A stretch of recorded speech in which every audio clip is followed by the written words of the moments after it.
السلام عليكم.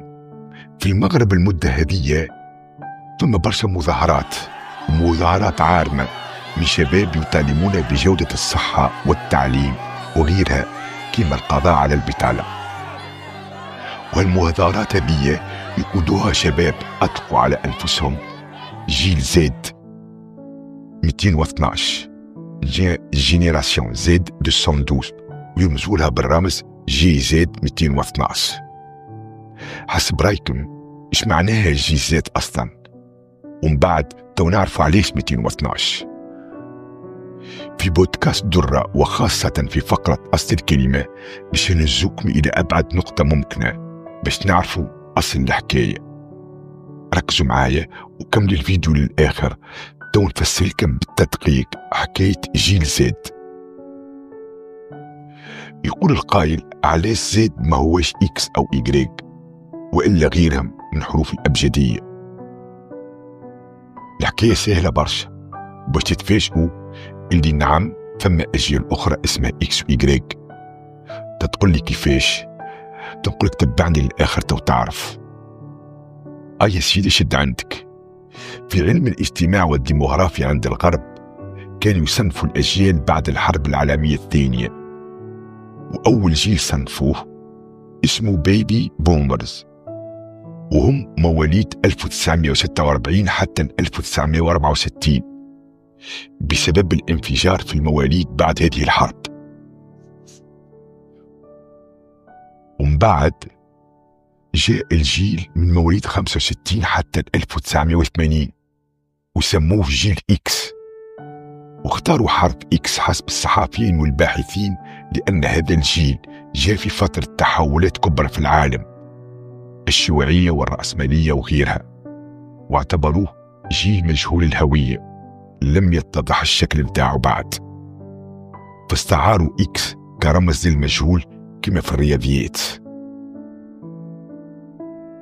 ومن بعد جيل إكس جاء جيل إيكغيك، وهم من مواليد 1981 حتى 1996 وسموه جيل إيكغيك فقط لأنه جاء بعد إكس ليس إلا، ومع الوقت ولوا يسموا فيه جيل الميلينيونز يعني جيل الألفية، على خاطر بلغوا سن الرشد مع دخول سنة 2000.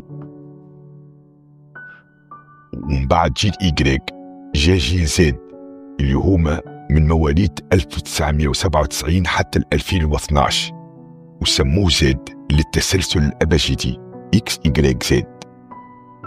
وفي البداية ما كانش هناك معنى عميق لحرف زد، لكن علماء الاجتماع قال لك زد هي آخر حرف للأبجدية، والجيل المولود من 97 حتى 2012 هو آخر جيل في القرن العشرين، إذن تحق عليه تسمية زد فعلا.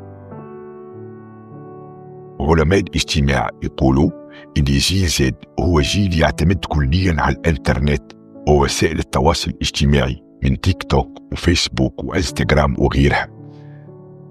ويقولوا زادة إن جيل زد خذا الشهرة متاعه من أنه لا توجد له قيادات كما الأجيال اللي قبله إكس وإيكغيك، وهو جيل يقود نفسه بنفسه، وعيبه الوحيد أن كل النجاحات اللي حققها يستغلها السياسيين وينسبوها لأرواحهم. في آخر سبتمبر 2025 كانت لدينا زوج تحركات كبيرة لجيل زد في المغرب ومدغشقر، حتى أن في هذه الأخيرة يعني مدغشقر عدد الوفيات من المحتجين كان مرتفعا جدا. لكن الملاحظة اللي في المغرب اسمها جيل زد 212 وفي مدغشقر اسمها جيل زد 261. ايش معناها الرقم 212 و 261؟ بكل بساطة هو رمز الاتصال الدولي للدولة، كما في تونس 216 في الجزائر 213. باهي توا فماش اسم للجيل اللي من بعد زد، يعني الجيل من مواليد 2014 فما فوق. اي نعم، الجيل هذا اسمه جيل ألفا.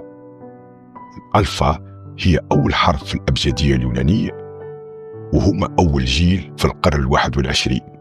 هذاك علاش سموه جيل ألفا. شنو هو باش يعمل الجيل هذا؟ الله أعلم، رغم اللي علماء الاجتماع يسموه جيل الذكاء الاصطناعي اللي ما نعرفوش وين باش يوصل. لكن قبل ما نلخص لك الحكاية، فضلا اشتركوا في البودكاست ودعمونا بجيم وبارتاج وتعليق حتى نستمر في تقديم الإضافة.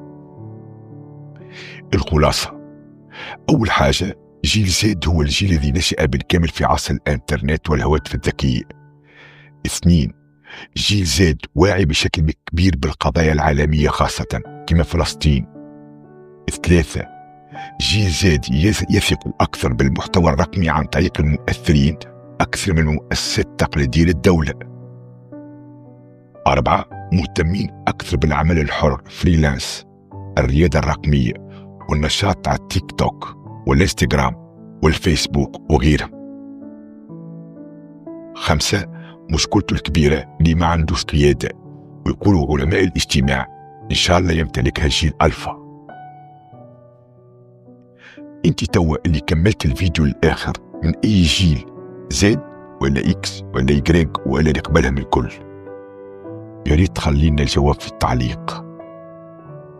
أخيرا، إذا عجبتكم الحلقة ما تنسوش تشتركوا معنا في البودكاست وتدعمونا بالبارتاج والتعليق مع فائق الاحترام والتقدير. شكرا على المتابعة والاهتمام، وإلى اللقاء في أصل كلمة أخرى.